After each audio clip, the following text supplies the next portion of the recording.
அத்தியாயம் 9. ஆன்மீக அனுபவங்கள். ஒரு சில ஆன்மீக அனுபவங்களுக்கு மட்டுமே உண்மையான முக்கியத்துவம் இருக்கிறது என்றும், எனவே அவற்றிற்கு அளவுக்கு மீறிய முக்கியத்துவம் கொடுக்கக்கூடாது, கொடுத்தால் இது நம்மை நமது லட்சியத்திலிருந்து திசை திருப்பிவிடலாம் என்றும் எனது மாஸ்டர் போதிக்கிறார்.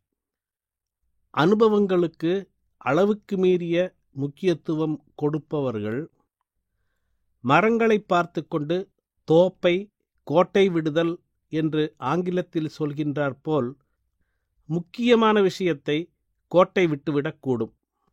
புராண சமய நூல்கள், யோக சாஸ்திரங்கள், மறைநூல்கள் இவற்றில் கனவுகளுக்கும் மனக்காட்சிகளுக்கும் அசரீரி குரல்களுக்கும் மற்றும் இதுபோன்ற பலவற்றிற்கும் அளவுக்கு மீறிய முக்கியத்துவம் கொடுக்கப்பட்டு வந்திருக்கிறது. ஆகவே இத்தகைய அனுபவங்கள் இல்லாதபோது பயிற்சி முறையை தாங்கள் பின்பற்றும் விதத்தில் ஏதோ பெரிய தவறு இருக்கிறது என்ற தவறான முடிவுக்கு இது இட்டுச் செல்கிறது. அனுபவம் ஒன்று ஏற்படுவதனாலேயே எந்தவித தனிச்சிறப்பும் கிடையாது என்பதை என் மாஸ்டர் ஆணித்தரமாக சொல்லியிருக்கிறார். ஏனெனில் நமது அக்கறை லட்சியத்தின் மீதுதான் இருக்க வேண்டுமே தவிர வழியில் கிடைக்கும் அனுபவங்கள் மீது அல்ல. ஒரு பிரயாணத்தின் போது நாம் கடந்து செல்லும் இயற்கை காட்சிகளை எந்த அளவு கவனிக்கிறோமோ அந்த அளவுதான் அனுபவங்களையும் நாம் கவனிக்கலாம். அதற்கும் அதிகமான முக்கியத்துவத்தை அவற்றிற்கு கொடுக்கக்கூடாது. எப்படி இருந்தாலும் அனுபவங்களுக்காக ஆசை அல்லது ஏக்கம் கொள்வது நிச்சயமாக ஒரு தவறான மனப்போக்குதான். அதை உடனடியாக மாற்றிக்கொண்டாக வேண்டும். ஒரு முறை மாஸ்டர் ஐதராபாத்தில் இருந்தபோது அவரிடம் ஒரு சிலர் ஆர்வமுடன் கேள்விகளை கேட்டுக்கொண்டிருந்தனர். ஆன்மீக அனுபவங்கள் எவ்வளவு தூரம் நமது முன்னேற்றத்தை காட்டுகின்றன என்பது பற்றி ஓர் இளைஞர் கேட்டார். நாம் அவற்றை பற்றி கவலைப்படக்கூடாது என்ற தனது வழக்கமான பதிலை மாஸ்டர் கொடுத்தார். இருப்பினும் வேறு பதிலை எதிர்பார்த்த அந்த அபியாசி, அப்படிப்பட்ட அனுபவங்கள் ஆன்மீக பயணத்தில் நாம் எங்கிருக்கிறோம் என்பதை காட்டுவதன் மூலம் பயணத்தில் எவ்வளவு தூரம் கடந்துவிட்டோம் என்பதை நமக்கு காண்பிக்கவில்லையா என மேலும் விடாமல் கேட்டார். உதாரணத்திற்கு அவர், நான் ரயிலில் இங்கிருந்து பம்பாய்க்கு பயணம் செய்யும்போது வழியில் உள்ள ரயில் நிலையங்கள் வரிசை கிரமமாக வரும். எனவே எந்த ரயில் நிலையத்திற்கு நாம் வந்துள்ளோம் என்பதை கொண்டு நான் போய்ச் சேர வேண்டிய இடத்திற்கு எவ்வளவு பக்கத்தில் இருக்கிறேன் என்பதை நான் தீர்மானிக்க முடியும். ஆன்மீக அனுபவங்களுக்கும் நிச்சயம் அதுபோன்ற மதிப்பு இருக்கும் என்றார்.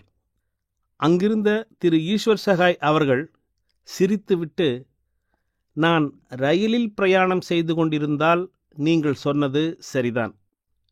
ஒருவேளை நான் விமானத்தில் பயணம் செய்து கொண்டிருந்தால் பயணத்தின் எந்த நிலைகளையெல்லாம் கடந்துள்ளேன் என்பதை என்னால் எப்படி கணிக்க முடியும்?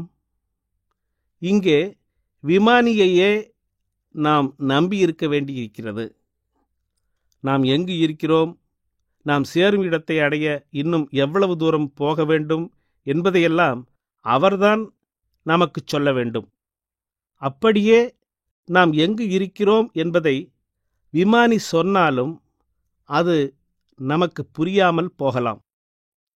எனவே இந்த கேள்விக்கு விடையை இப்படித்தான் நாம் சொல்ல வேண்டும் என்றார் அவர். கேள்வி கேட்டவர் சிரித்துக்கொண்டே, ஆம், எனக்கு புரிகிறது.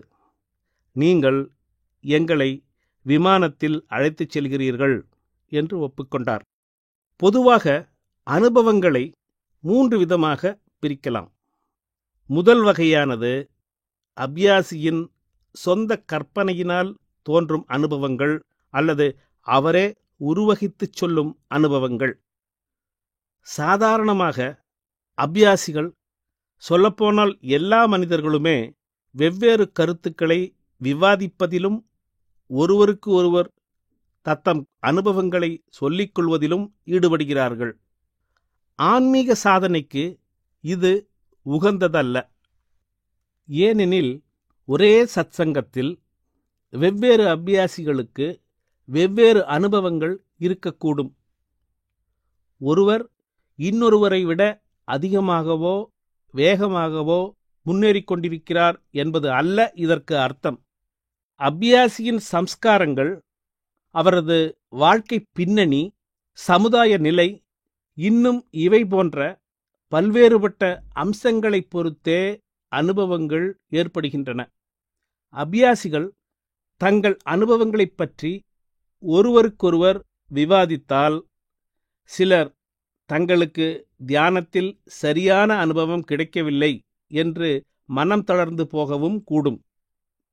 அதைவிட மோசம், அவர்கள் அதே அனுபவங்களை அடுத்தடுத்த தியானங்களில் தங்களை அறியாமல் புற உருவகப்படுத்தி காட்டக்கூடும். இந்த அனுபவங்கள் அவர்களது சொந்த படைப்பே ஆகும். எனவே அபியாசிகள் தங்கள் ஆன்மீக அனுபவங்களை ஒருவருக்கு ஒருவர் விவாதிக்க கூடாது. ஆனால் அவற்றை மாஸ்டரிடம் மட்டும் அல்லது பிரிசெப்டரிடம் சொல்லலாம் என்று மாஸ்டர் அறிவுறுத்துகிறார். அப்படிப்பட்ட அனுபவங்கள் உண்மையான ஆன்மீக அனுபவங்கள் அல்ல. அவற்றிற்கு எந்தவிதமான சிறப்பும் இல்லை. சுத்திகரிப்பு பயிற்சியின் மூலம் ஏற்படும் அனைத்து அனுபவங்களும் இரண்டாவது விதத்தில் அடங்கும். அபியாசியின் உள்ளமைப்பு சுத்தமாக்கப்படும் போது கடந்த கால பதிவுகள் நீக்கப்படுகின்றன என்று மாஸ்டர் கூறியுள்ளார். இப்பதிவுகள் மனதில் இருந்து வெளிவரும்போது முன்னர் இந்த பதிவுகளை உருவாக்கிய அதே செயல் மீண்டும் மனதில் உருவாக்கப்படுகிறது. எனவே அபியாசிக்கு ஓர் அனுபவம் கிடைக்கிறது. பொதுவாக அபியாசிகளுக்கு கிடைக்கும் அனுபவங்கள் இந்த வகையை சார்ந்தவைதான். வெவ்வேறு கடவுளர்களை தியானத்தில் காணும் அனுபவங்களும் இந்த வகையை சார்ந்தவையே. இப்படிப்பட்ட அனுபவங்கள் அந்த குறிப்பிட்ட தெய்வத்துடன் கடந்த காலத்தில் அவர்கள் கொண்டிருந்த ஓர் ஈடுபாட்டையே காட்டுகின்றன. அபியாசியின் இடத்தில் அவருக்கு பதிலாக ஒரு குரங்கை மாஸ்டரே பார்த்த ஒரு அனுபவத்தை நான் மற்றொரு இடத்தில் குறிப்பிட்டிருக்கிறேன். பல அபியாசிகளுக்கு தெய்வங்கள் அல்லது மகான்களுடைய காட்சி திகைப்பூட்டும் அளவு தெளிவுடன் வந்திருக்கின்றன. அச்சமயத்தில் பலர் தங்களது இஷ்ட தெய்வம் தங்களுக்கு தரிசனம் கொடுத்ததால் ஆன்மீக லட்சியத்தை அடைந்துவிட்டோம் என்று எண்ணும் வருந்தத்தக்க தவறை செய்கிறார்கள். ஒரு தகுதி வாய்ந்த மாஸ்டரின் வழிகாட்டுதல் இல்லாமல் பயிற்சி செய்பவர்கள் அப்படிப்பட்ட அனுபவங்களை தெய்வ தரிசனம் என தவறாக நினைத்து அவர்கள் முன் தோற்றமளித்த அந்த குறிப்பிட்ட தெய்வத்தை சம்பிரதாயப்படி வழிபடும் முறைகளுக்கு திரும்ப போய்விடுகிறார்கள். அப்படி தவறாக புரிந்து கொள்ளும் ஆபத்திலிருந்து அபியாசிகள் தங்களை பாதுகாத்து கொள்ள வேண்டும். பல அபியாசிகள் தாங்கள் தோட்டங்கள், மலைப்பிரதேசங்கள் மற்றும் இது போன்ற காட்சிகளை காண்பதாக சொல்கிறார்கள். இவை கூட அதே வகையை சேர்ந்தவையே. சில அனுபவங்கள் முந்தைய ஒரு பிறவி பற்றியதாக கூட இருக்கலாம். பொதுவாக இதை அபியாசியால் தெரிந்து கொள்ள முடியாது.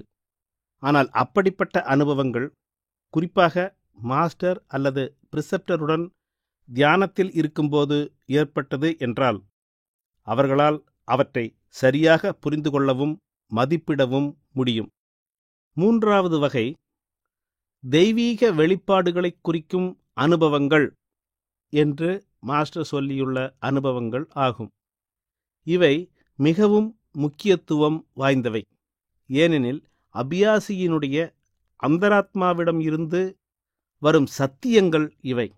இவற்றின் உட்பொருளை சரியாக புரிந்து கொண்டால் அபியாசியின் பயணத்தில் இவை அவருக்கு பெரிதும் உதவக்கூடும். அப்படிப்பட்ட அனுபவங்கள் தியானத்தின் போதோ அல்லது கனவுகளாகவோ வரக்கூடும். மாஸ்டரே கொடுக்கும் கட்டளைகள், வழிமுறைகள், மேலும் ஆலோசனைகள் ஆகியவை இவ்விதமாக தெரியப்படுத்தப்படும் என்று மாஸ்டர் சொல்லியிருக்கிறார். சகஜமார்க்க அமைப்பின் கீழ் தியான பயிற்சி தொடங்கி சுமார் 8 மாதங்களுக்குப் பிறகு நான் ஒரு கனவு கண்டேன். அந்தக் கனவில் ஒரு குறுகிய ஆறும் அதை ஒட்டி தார் இடப்பட்ட சாலையும் இருந்தது. சாலையின் மறுபுறத்தில் ஆற்றில் இருந்து தள்ளி ஒரு பெரிய மண்டபம் இருந்தது. நான் அதன் படிக்கட்டுகளில் ஏறிச் சென்றபோது கதவுக்கு வெளியே ஏராளமான காலணிகள் இருப்பதைக் கண்டேன். பெரியதொரு கூட்டம் உள்ளே கூடியிருக்கிறது என்று நான் யூகித்துக் கொண்டேன். அடுத்த காட்சியில் இந்த மண்டபத்திலிருந்து மாஸ்டர் வெளியே வருவதை நான் பார்த்தேன். நான் அவருடன் சேர்ந்து கொண்டேன். நாங்கள் இருவரும் ஆற்றோரமாக சாலையில் நடந்தோம். ஆற்றிற்கு குறுக்கேயுள்ள ஒரு குறுகிய பாலத்தை வந்தடைந்தோம். அதை கடந்து போவதற்காக பாலத்தின் மீது ஏறி நடந்தோம். பாதி வழியில் நான் குனிந்து அவருடைய பாதங்களை தொட்டு வணங்கினேன். இந்த கனவு எனக்கு மகத்தான திருப்தியை கொடுத்தது. ஏற்கனவே மனதளவில் என் மாஸ்டரை நான் முழுவதுமாக ஏற்றுக்கொண்டிருந்தேன். உள்மனமட்டத்திலும் கூட மாஸ்டர் ஏற்றுக்கொள்ளப்பட்டிருக்கிறார் என்பதை இப்போது இந்த கனவு உறுதியாக்கியது. ஆகையால் அவரை நான் முழுமையாக ஏற்றுக்கொண்டு விட்டேன் என்பதை இது உறுதிப்படுத்தியது. இந்த கனவு மனதின் உள்ளார்ந்த தன்மையை வெளிப்படுத்தி காட்டுவதாக நான் ஏற்றுக்கொண்டேன். இதற்கு ஒரு சில ஆண்டுகளுக்குப் பிறகு ஒரு கட்டத்தில் நான் மிகவும் மனம் தளர்ந்த நிலையில் எதிலும் விருப்பம் இன்றி இருந்தேன். அந்நிலை சுமார் 3 மாதங்கள் நீடித்தது. அந்த நேரத்தில் என்னால் திருப்திகரமாக தியானம் செய்ய முடியவில்லை. தியானம் செய்வதையே கொஞ்ச காலம் நிறுத்திவிட்டேன் என்று கூட ஞாபகம். இந்த மனச்சோர்வின் உச்சநிலையில் இருந்தபோது அலுவலக வேலைக்காக நான் பெங்களூர் வந்தேன். உறங்கச் செல்வதற்கு முன் மாஸ்டரிடம் என்னால் எனக்கு எந்த விதத்திலும் உதவி செய்து கொள்ள முடியவில்லை என்றும், நான் விலகிச் செல்லும் பாதையில் மீண்டும் என்னை கொண்டு சேர்ப்பது இப்போது அவர் விருப்பம் என்றும் நான் பிரார்த்தனை செய்தேன். பாதையை மீண்டும் கண்டுபிடிப்பதற்காக அவருடைய வழிகாட்டுதலையும் உதவியையும் நாடி நான் பிரார்த்தித்தேன். அன்று இரவு நான் மிக நன்றாக உறங்கினேன். வழக்கம்போல் காலை சுமார் 5 மணிக்கு எழுந்தேன்.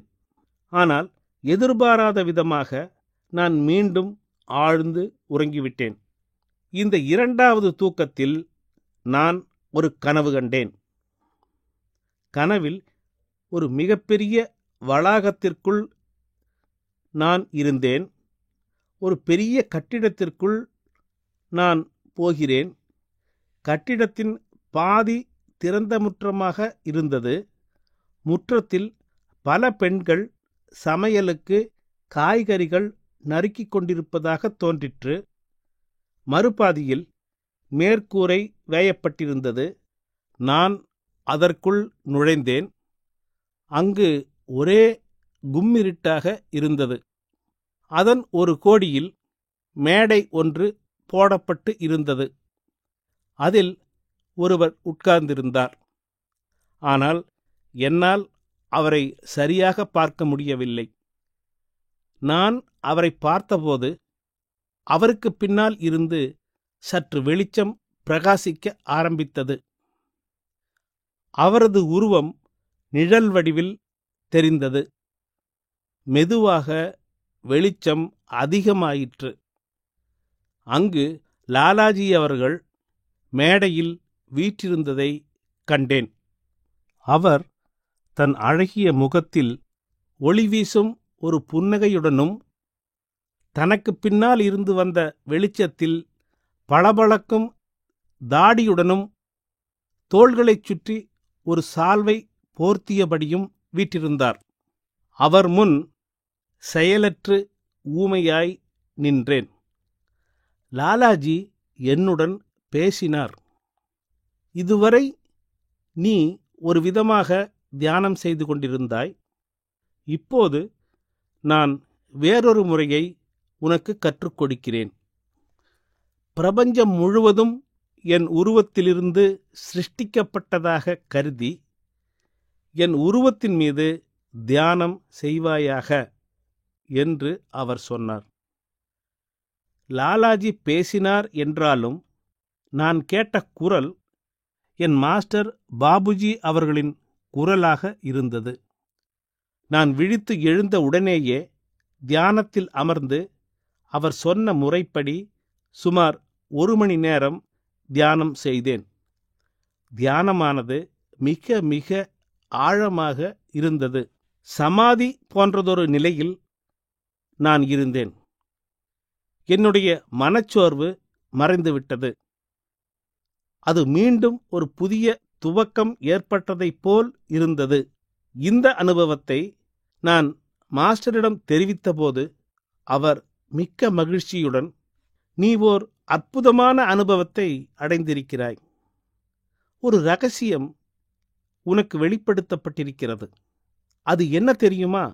என் மாஸ்டரும் நானும் ஒன்று. மக்கள் எங்களை வெவ்வேறாக 2 நபர்களாக பார்த்தாலும் கூட எனது மாஸ்டரும் நானும் ஒன்றே என்பது உனக்கு வெளிப்படுத்தப்பட்டுள்ளது என்று சொன்னார். சுமார் ஓராண்டிற்கு பின் நேரில் நடப்பது போல் தெளிவாய் இன்னொரு கனவு கண்டேன். ஓலைக்கூரை மட்டுமே உள்ள கூடாரம் ஒன்றில் நான் மாலை சத்சங்கத்தை நடத்தி கொண்டிருக்கிறேன். எந்த பக்கத்திலும் சுவர்கள் இல்லை. மூங்கில்கள் மட்டுமே கூரையை தாங்கியிருந்தன. அந்தி வேளை. அத்துடன் இருள் கவிழ்ந்து கொண்டிருந்தது. நான் கண்களை மூடி தியானத்தை ஆரம்பித்தேன். சில நிமிடங்களுக்குப் பிறகு தியானம் செய்து கொண்டிருந்த அபியாசிகள் அனைவரும் எழுந்து அங்குமிங்கும் போய்க் கொண்டிருப்பதாக தோன்றியது. நான் கண்களை திறந்து பார்த்தபோது எல்லா அபியாசிகளும் உண்மையில் அங்கும் இங்கும் போய்கொண்டுதான் இருந்தனர். ஆனால் அவர்கள் எல்லோரும் கண்களை மூடிக்கொண்டிருந்தனர். ஒவ்வொருவர் கையிலும் ஒரு கத்தி இருந்தது. அதைக் கொண்டு என்னை குத்த முயற்சித்துக் கொண்டிருந்தனர். நான் பயந்து போய் மாஸ்டர் மாஸ்டர் என்று கத்தினேன். அந்த கட்டத்தில் நான் விழித்துவிட்டேன். நான் இதை மாஸ்டருக்கு தெரிவித்தேன். மாஸ்டர், இது ஒரு நல்ல கனவு. இது கீழ்நிலை மனப்போக்குகள் அழிக்கப்படுகின்றன என்பதற்கு அறிகுறி. மேற்கொண்டு முன்னேறுவதற்கு இது ஓர் அடையாளம் என்று சொன்னார். இவை யாவற்றையும் நாம் ஆராய்ந்து பார்த்தோமானால் இவற்றில் வரிசைக்கிரமமானதொரு தொடர்ச்சி இருப்பதை நாம் காணலாம். முதலாவதாக கற்பனை அனுபவங்கள், அடுத்து அபியாசி தானே உருவம் கொடுக்கும் அனுபவங்கள். அவை ஒருவரது ஆன்மீக வாழ்க்கையின் மிக ஆரம்ப கட்டத்தில் வருகின்றன. அதிர்ஷ்டவசமாக அவை நீண்ட காலம் நீடிப்பது இல்லை. இரண்டாவதாக சுத்திகரிப்பின் மூலம் எழுகின்ற அனுபவங்கள் எண்ணற்றவையாக இருக்கலாம். அபியாசியின் தன்மையை பொறுத்து இவை பல ஆண்டுகள் நீடிக்கலாம். மூன்றாவதாக தெய்வீக வெளிப்பாடுகளை புலப்படுத்தும் அனுபவங்கள். லட்சிய பாதையில் அபியாசி நன்றாக நிலை பெற்று மாஸ்டர் மீது கொண்ட பக்தி அவருடைய இதயத்தில் முழுவதுமாக நிறைந்த பிறகுதான் இவை வருகின்றன. இதற்கு காலவரம்பு எதுவும் இல்லை. பயிற்சியை தொடங்கும் அதே நாளிலும் வரலாம், அல்லது வராமலே கூட போய்விடலாம். இந்த அனுபவங்களைத் தவிர குறிப்பிட்ட அனுபவங்களை ஏற்படுத்த வேண்டும் என்ற நோக்கத்துடன் பிராணாகுதி கொடுக்கப்பட்டால் பிராணாகுதி சக்தியின் மூலமாகவும் அனுபவங்களை ஏற்படுத்த இயலும். வெப்பம் நிறைந்த கோடை காலத்தில் ஒரு நாள் மாலை நேரம் ஒரு சிட்டிங்கிற்காக சென்னையில் டாக்டர் வரதாச்சாரியிடம் போனது என் நினைவிற்கு வருகிறது. நான் அவரது வீட்டை அடைந்தபோது எனக்கு உஷ்ணமாகவும் வியர்த்து கொட்டிக்கொண்டும் இருந்தது. நான் அங்கு சென்ற சில நிமிடங்களிலேயே அவர் என்னை தியானத்தில் உட்காரும்படி கேட்டுக்கொண்டார். மின்விசிறி போடப்படாததால் எனக்கு தொடர்ந்து உஷ்ணமாகவே இருந்தது. ஆனால் அதிசயமான விஷயம் என்னவென்றால், தியானம் தொடங்கி 2 அல்லது 3 நிமிடங்களுக்கு உள்ளாகவே என்னைச் சுற்றி குளிர்ந்த காற்று வீசுவதை நான் உணர்ந்தேன். உடனே என் உடல் வெப்பம் தணிந்து விட்டது. தென்றல் தொடர்ந்து வீசியது. உண்மையில் எனக்கு சிறிது குளிரவே செய்தது. அதே சமயம் என்னை சுற்றியிருந்த சூழ்நிலையில் வித்தியாசம் எதுவுமின்றி அதே உஷ்ணம் இன்னும் இருந்ததை என்னால் உணர முடிந்தது. இது எனக்கு புதிராகவே இருந்தது. இருப்பினும் எனக்காகவே வீசுவதைப் போல் இருந்த குளிர்காற்றை முழுமையாக அனுபவித்தேன். தியானம் முடிந்ததும் எப்படி இருந்தது என்று டாக்டர் வரதாச்சாரி கேட்டார். எனக்கு ஏற்பட்ட விசித்திரமான அனுபவத்தை பற்றி கூறினேன். அவர் பலமாக சிரித்தார். அவருடைய கண்களில் ஒரு குறும்புத்தனம் இருந்தது. அவர், பார், இதுதான் இந்த மார்க்கத்தினுடைய அழகு. வெயிலால் உனக்கு மிகவும் கஷ்டமாக இருக்கிறது என்பது எனக்கு தெரிந்தது. எனவே ஜல சக்கரத்திலிருந்து உனக்கு பிராணாகுதி செலுத்தினேன். எனவே நீ குளிர்ச்சியையும் புத்துணர்வையும் உணர்ந்தாய். ஓர் இசைக்கலைஞன் ஒரு வாத்தியத்தை வாசிப்பது போல் ஒரு திறமையுள்ள பிரிசப்டர் அபியாசியின் நிலை அறிந்து அவர் மீது செயல்பட வேண்டும் என்று சொன்னார். 2வது உதாரணத்தை மாஸ்டரே சொல்லக் கேட்டேன். அவரது பயிற்சியின் ஆரம்ப காலத்தில் நடந்தது அது. வெவ்வேறு மட்டங்களில் இருந்து செலுத்தப்படும் பிராணாகுதியின் வெவ்வேறு விளைவுகளை சோதித்து பார்க்க அவர் விரும்பினார். அவர் போதையை போன்றதொரு நிலையை ஏற்படுத்தும் ஒரு மையத்திலிருந்து அபியாசி ஒருவருக்கு பிராணாகுதி அளித்தார். தியானம் முடிந்த பிறகு இந்த அபியாசியால் எழுந்திருக்கவே முடியவில்லை. கள் குடிப்பதால் ஏற்படுவதைப் போன்ற அறிகுறிகள் அனைத்தும் அவரிடம் காணப்பட்டன. அவர் முழு போதையில் இருந்தார். இந்த டிரான்ஸ்மிஷன் பௌதீகத்தன்மை வாய்ந்த தாழ்ந்த ஒரு ரகத்தைச் சேர்ந்தது. அபியாசிக்கு இதனால் எந்த நன்மையும் இல்லாததால் இதை செய்யக்கூடாது. நாம் எப்போதும் எவ்வளவு சூட்சுமமான நிலையிலிருந்து முடியுமோ அவ்வளவு சூட்சுமமான நிலையிலிருந்து பிராணாகுதியை செலுத்த வேண்டும் என்று மாஸ்டர் சொன்னார். 3வது நிகழ்ச்சி என் தந்தை சம்பந்தப்பட்டது. பத்ரிநாத்திலுள்ள ஆலயத்திற்கு சென்று தரிசிக்க வேண்டும் என்ற ஆவல் அவருக்கு நீண்ட நாட்களாக இருந்தது. இந்த ஆசை சிறுவயதிலிருந்தே அவருக்குள் இருந்து கொண்டிருந்தது.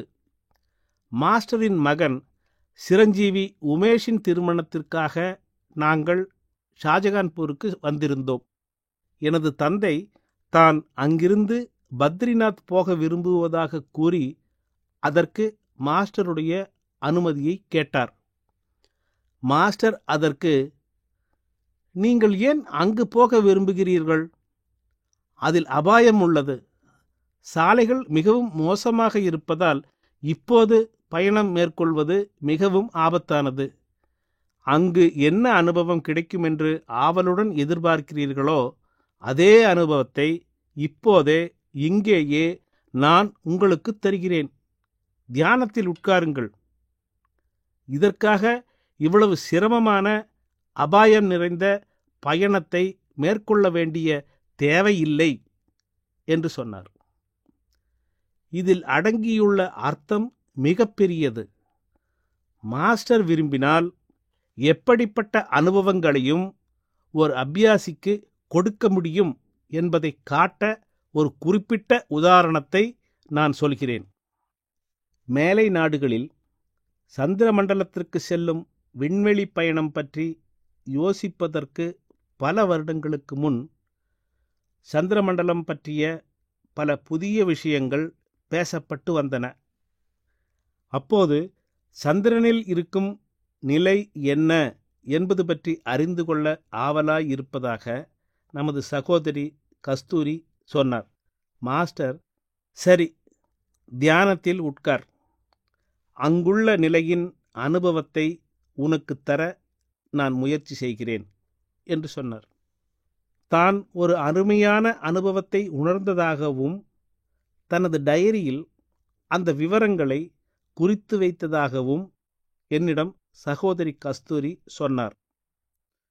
பல வருடங்களுக்கு முன் சகோதரி கஸ்தூரி அனுபவித்த அதே நிலைகளை பின்னாளில் சந்திரமண்டலத்திற்கு விண்வெளி பயணம் செய்த அமெரிக்க விண்வெளி வீரர்கள் வெளிப்படுத்தினார்கள். ஆக மற்றொரு விதமான ஆன்மீக அனுபவம் பற்றி தெரிந்து கொண்டுள்ளோம். ஆன்மீக அனுபவங்களை நாம் மீண்டும் வகைப்படுத்துவோமேயானால் அவை இரு பரந்த பிரிவுகளினுள் அடங்கும்.